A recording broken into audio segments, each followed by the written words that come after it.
Welcome back mga kaprobinsya. Nandito tayo ngayon sa likod namin. At eto, ang ating katuwang sa pagbablog si COVID, For today's video mga kaprobinsya ay hindi tayo magra-rides. Magre-renew tayo ng papel ni COVID kasi March na. March kasi yung renewal nitong aking motor. At first week siya ng March. Next week pa sana ako magre-renew. Kaso lang nagkaroon ng emergency mga kaprobinsya, Karoon ng emergency sa amin sa Surigao, At nagkaroon ng sakit yung nanay ko. Dinala siya sa ospital kanina lang at nagpadala ako ng pera doon. Kaya natin siya i-renew ng maaga. February 29 na rin, bukas ay 1 na ng March. Maniniguro lang ako baka sakali na makabiyahe ako ng Surigao o uwi ako ng Surigao ng hindi inaasahan, kasi nag-aalala din ako doon sa nanay ko kasi baka kaya nalulungkot yun siguro dahil matagal-tagal na rin akong hindi umuwi doon, Yan. Kaya yun. Re-renew na natin itong si COVID mga kaprobinsya para just in case man mangyari, sana lang ay maka-recover yung nanay ko, Kasi may katandaan na yung nanay ko mga kaprobinsya. Hindi tayo maabutan sa daan ng expiration, Kasi pag sa Surigao sa amin, meron naman, pwede naman siguro kung sakali man. Kaso lang baka mahasil ako doon kasi dito ako palagi nagre-rehistro. At isa pa, hindi ko alam yung palakaran doon dito. Kabisado ko dito sa amin sa Kalamba. Kaya yun, i-rehistro ko na siya ng maaga para just in case man, baka bumiyahe ako mga kaprobinsya ng probinsya sa amin sa Surigao bukas or siguro mamaya, depende pa mga kaprobinsya, Kaya sana marehistro ka agad ito para just in case man, ready tayo mga kaprobinsya naman mangyari, Yan. Okay? At samahan nyo ako mga kaprobinsya. Nakailang beses na naman ako nagparehistro dyan. Nung dati, medyo okay naman, hindi naman ganun katagal. Hindi ko sure ngayon, kung ganun din ba. Tulungan nyo na rin ako mga kaprobinsya. Dasal na rin para sa nanay ko. At yun mga kaprobinsya, dito tayo sa kalsada, papunta tayo ng LTO Calamba branch, At sana mga kaprobinsya walang masyadong nagre-rehistro ngayon, para hindi tayo matagalan. Dahil kailangan nating makapag-rehistro ngayon, Although meron pa namang ilang araw na pwede yung motor kong ibiyahe kasi first week pa naman ng March. Kaso lang kung minsan kasi mga kaprobinsya, sa experience natin ng mga rider ay may mga pulis din minsan na hindi ina-acknowledge yung mga ganun, yung may ilang araw ka pang pwedeng bumiyahe, minsan tinitikitan na nila, Kaya yun, maniguro na tayo mga kaprobinsya kasi ayaw na nating madagdagan yung ating problema na dinadala, dahil syempre pag natikitan ka, problema na naman yun, another gastos na naman yun, At lalo ngayon na meron tayong isang paggagastusan, syempre yung nanay ko nasa ospital, gastos ang katapat nun mga kaprobinsya, di ba? At yun, ito yung isa sa pinaka masaklap na biyahe mo mga probinsya, yung may problema ka o hindi ka stable sa sarili mo o hindi ka komportable dahil siyempre yung dadatnan mo doon ay problema. Dahil yun nga, sino bang hindi problema mga probinsya kung ma-admit yung nanay mo, di ba? At sana mga kaprobinsya, ay makarecover yung nanay ko. Tulungan niyo ako magdasal mga kaprobinsya, konting pabor na lang sa inyo. At kung nagtatanong kayo mga probinsya, bakit hindi ako nag-book ng eroplano? Napakamahal po ng airplane mga probinsya, 7,000 yung ticket ngayon. Tiningnan ko kanina, 7,000, may 6,000 kapag bibiyahe ka kaagad. Kaya yun, hindi ako kumuha kasi mapapamahal ako lalo gipit din ako ngayon sa budget mga kaprobinsya. Hindi rin ganun kalaki yung pera na meron tayo, At yun, kaya pipiliin ko magmotor kasi sa experience ko 4,000 nandun ka na kapag magmumotor ka. At isa pa, kailangan ko rin yung motor ko mga probinsya kasi pag doon may mga emergency tatakbo ka, wala din ako magamit doon, at mahirap yung doon sa amin, transportasyon. Kaya dapat may motor ka talaga. Kaya yun yung dahilan kaya uwi tayo talaga at need talaga natin itong iparehistro, Yan. At sana mga probinsya ay sa biyahe natin mamaya ay maging maayos yung biyahe natin. Sana ay ligtas tayong makarating doon, At sana ay kaya natin at sana ibigyan tayo ng malinaw na pag-iisip o yung ano, maging kalmado tayo sa daan kasi pagka ganito na medyo at ano ka, problemado ka, ay medyo nawawala ka sa focus sa kalsada mga probinsya, no? At sana wag namang mangyari sa atin yun.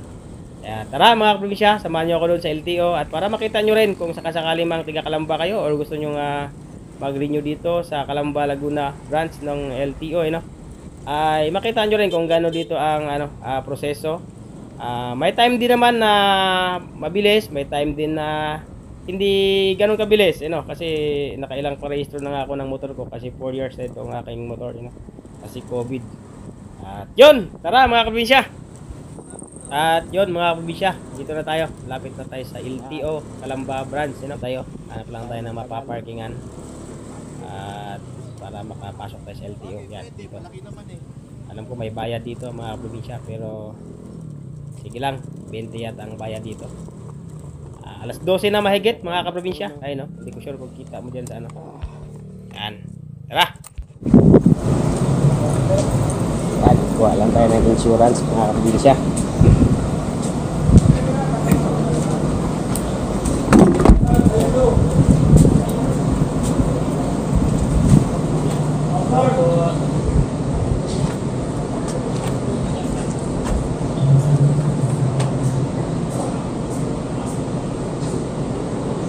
Yun.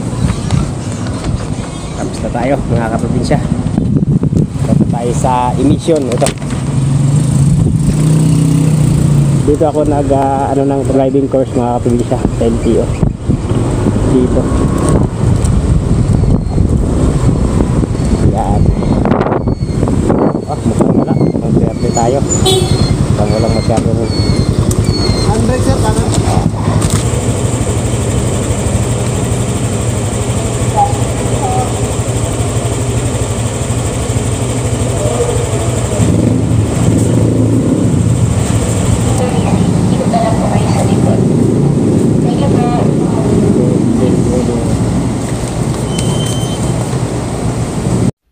At mga 20 minutes nga lang mga kaprobinsya ay tinawag na rin ako no.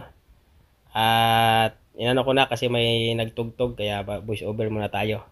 Makapirate tayo ni Lolo no. Ayan, tinawag na ako at yun, magbabayad na ako niyan. At yun na nga, ako na nga ang kasunod no. Ayan, nagbayad na ako mga kaprobinsya sa ano. PMS ba tawag dito? Hindi ko sure mga kaprobinsya, PMS basta yung pag-check ng mga motor. At ang bayad dito mga probinsya ay 650. Tapos kumuha tayo kanina ng insurance na 750 kasi sa LTO tayo mismo kumuha kaya medyo mahal no. Kaya yun 1,400 yung gastos natin ngayon mga probinsya. Hindi pa natin sure kung mamaya ay meron pa doon sa pinaka LTO talaga yun. Yan. At yun, maya nga ay tinawag na ako. Yan, tumayo na ako. At release na ng aking motor tapos na siya chinek at okay naman, pasado naman. Yan, kinuha ko lang yung aking susi at kinuha ni ate, tinutakan ni ate yung aking papel. Yan. At kasunod dito mga probinsya, diretso na doon sa LTO. Bibigay mo na yung papel na galing dito papunta doon sa LTO. Yun na yung pagkuha mo ng ORCR. Yan. Medyo mabilis lang mga probinsya, wala pang 1 hour yung pag-aantay ko dito. Siguro mga 30 to 40 minutes siguro ako nag-antay.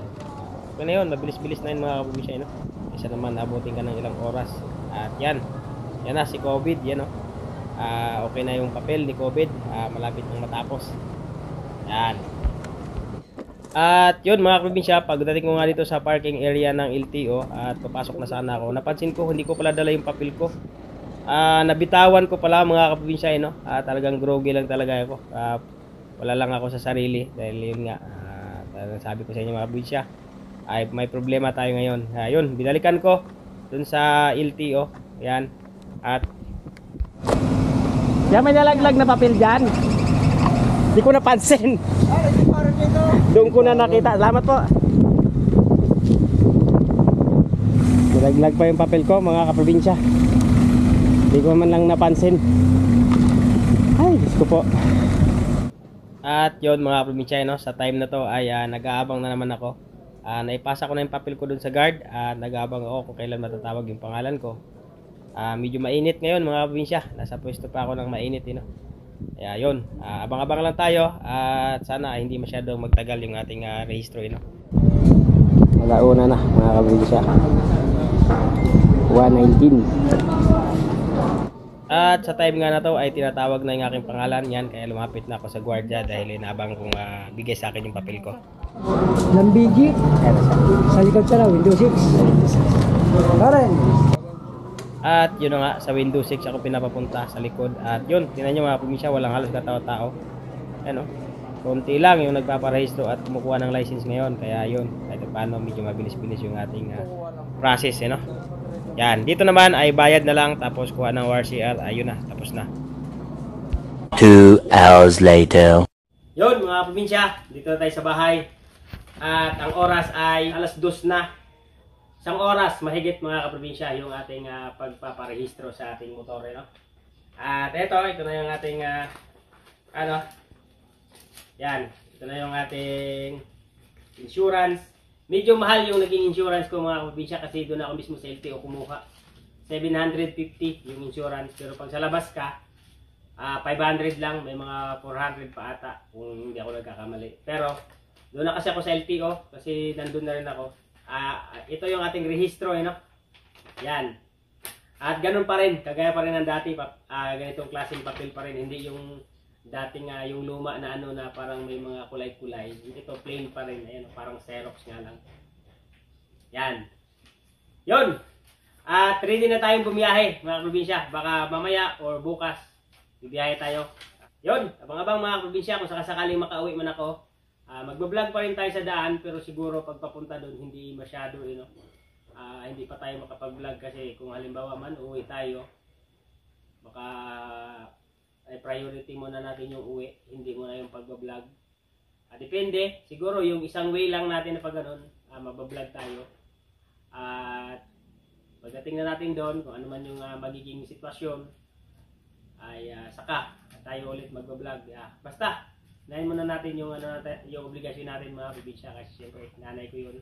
Ang binayaran natin lahat-lahat mga kaprobinsya, insurance 750, tapos yung dun sa PMS ba tawag doon, dun sa pag-check dun sa motor natin ay 650. So ano na, 1.4. Tapos dun sa mismong LTO ay nagbayad tayo ng 259. So ang lahat-lahat na ginastos natin sa pagrehistro ng ating motor ay 1,659. Lahat mga kaprobinsya, no? Lahat na yon, wala na yung ano. At maraming salamat pala sa mga nag-subscribe ng mga nakarang video. At nakuha na natin yung ating yung requirements ni YouTube na watch hour. Lagpas na. At maraming salamat sa inyo lahat mga kaprobinsya, no? At sa mga nag-subscribe, maraming salamat din mga kaprobinsya. Kakunti na lang yung ating subscriber. Ayan. Mga nasa 700 na tayo mahigit. Baka mag-800 na yan. At sana patuloy nyo pa akong subaybayan mga kaprobinsya dito sa aking YouTube channel. At yun lang mga kaprobinsya, maraming salamat.